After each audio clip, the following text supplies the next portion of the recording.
இப்போ நான் இப்போ பார்த்திபன் நானும் சேர்ந்தா எப்படி இருக்குமோ அது மாதிரி இப்போ சுந்தர்ஜி நானும் சேர்ந்தா அப்போ மக்களுக்கு என்ன 15 நிமிஷம் கேப் விட்டது ஒரு வகையில் நல்லா தான் நல்லதுன்னு நினைக்கிறேன். அது ஏன்னு கேளுங்களேன், ஓயாமல் சேர்ந்துக்கிட்டே இருந்தால் கூட போராடிச்சிருக்கோம்.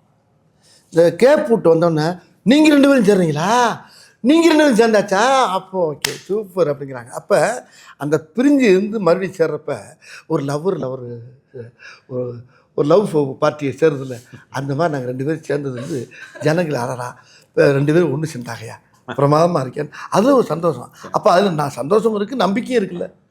எப்படி நம்மளை சிரிக்க வச்சிருவாங்க என்னென்ன கண்டிப்பாக அப்படிங்கிற எல்லா மக்களுக்கு ஒரு சந்தோஷம். இந்த உங்கள் முகத்தே தெரியுது அந்த சிரிப்பு பாருங்க.